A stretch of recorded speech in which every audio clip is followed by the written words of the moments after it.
There is a three-digit number that controls your mortgage rate, your car loan, your insurance premium, and in some states, your job application. The average American score is 713. The system that calculates it was invented in 1989, and the design of that system contains a structural feature that runs directly counter to the direction Romans 13:8 points every believer toward financial freedom. By the end of this video, you will understand exactly what that structural feature is, what it costs households that ignore it, and the biblical framework for navigating it without being controlled by it. The average FICO score in the United States declined to 713 in 2025, the first annual drop since 2013, per Experian's 2025 Consumer Credit Review. FICO scores are used in approximately 90% of all U.S. lending decisions, per Fair Isaac Corporation's own published data. Here is why that number matters practically.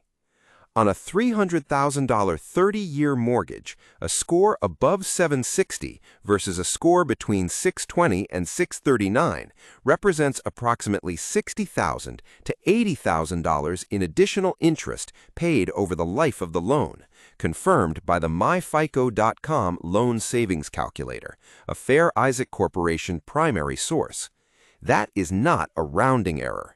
That is 1 year of after-tax household income for the median American family, paid in additional interest because of a 120-point difference in a three-digit number. Understanding this system is not optional for the biblically serious household. It is stewardship. Build. How FICO works. The FICO score is calculated from 5 components. These are the official weightings confirmed by myfico.com, the Fair Isaac Corporation's own consumer platform. Payment history, 35%, the largest single factor. Every on-time payment confirms creditworthiness. One 30-day late payment on a mortgage can drop a score by 50 to 100 points. Amounts owed, 30%. This measures credit utilization, the percentage of available revolving credit currently in use. Maintaining a score requires open revolving accounts with activity. Length of credit history, 15%. Older accounts score better. Closing a long-standing account can shorten average account age and lower the score. The system rewards the long-term debt relationship. New credit, 10%. Hard inquiries from new credit applications temporarily lower the score. The system penalizes shopping for better rates. Credit mix, 10%. A combination of credit cards, auto loans, and mortgages scores better than a single credit type. The system rewards variety of debt obligations. These 5 factors are not arbitrary. They are a precise measurement of one thing: your behavior as a debt manager.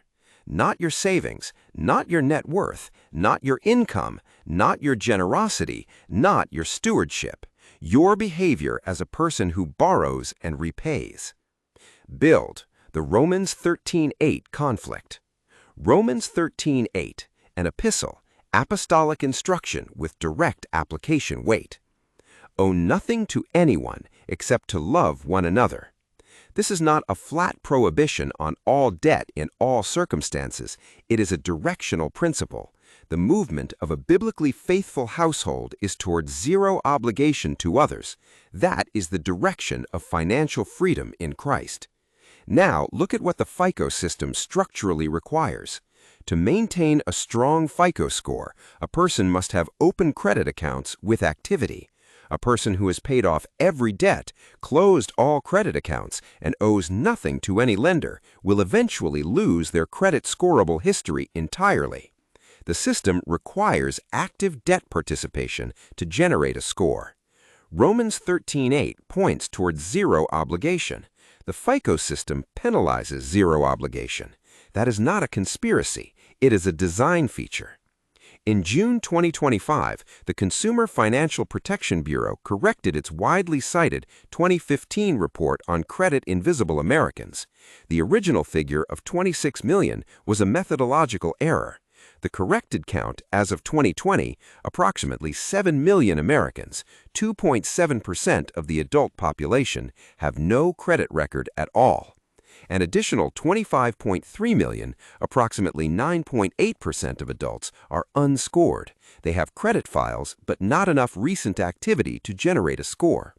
Together, roughly 32 million Americans cannot fully access the credit scoring system. Not all of them are financially irresponsible. Proverbs 22:7, wisdom literature, says the borrower is slave to the lender.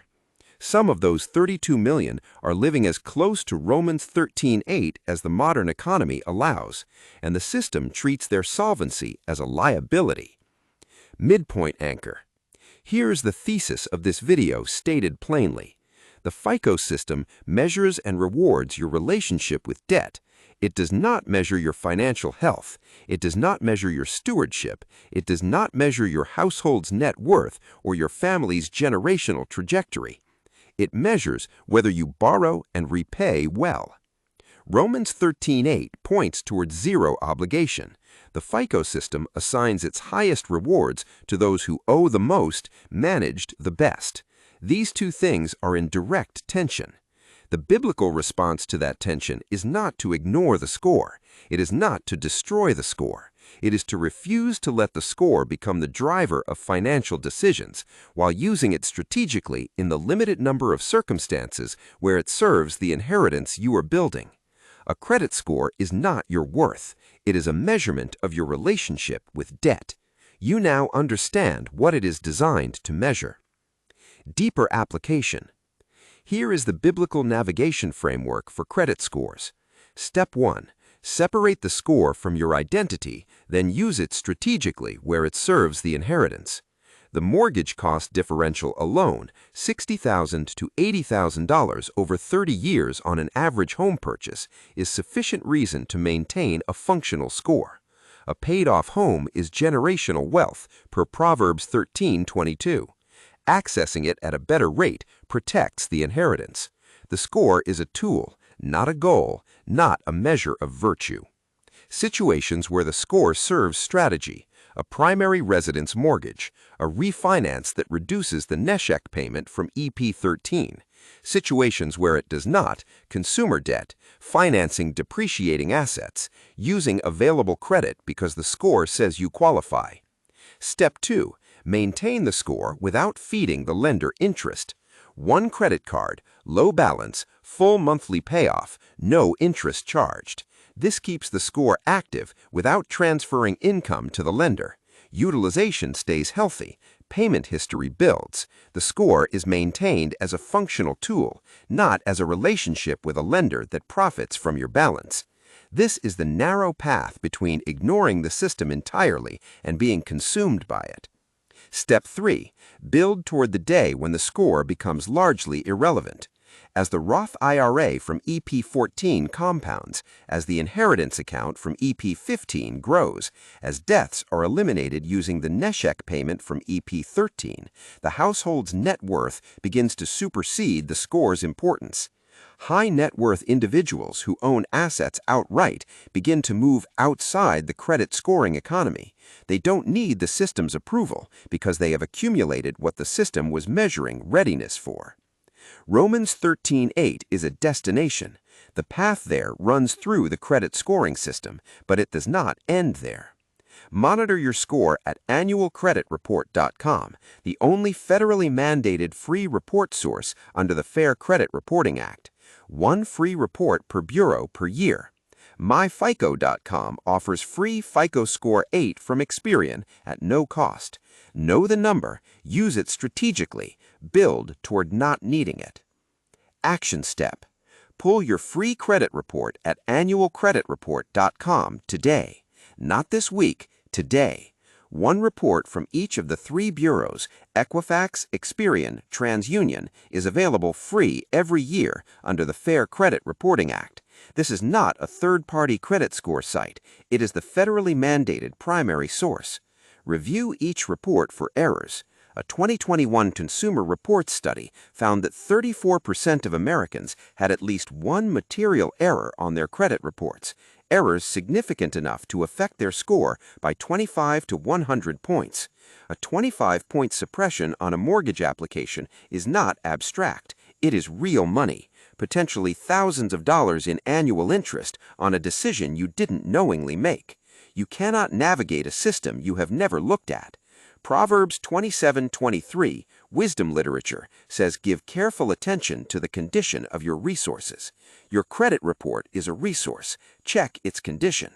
Pull it today. Review for errors. Dispute what is inaccurate. Then manage the score strategically as one tool in the inheritance building framework, not as a measure of your worth. Now that you understand what the credit scoring system is designed to measure and the biblical framework for engaging it without being controlled by it, the next question is where the monthly margin comes from to activate the 3-layer inheritance system from the past 3 videos. The Neshek is being addressed. The Roth IRA is open. The score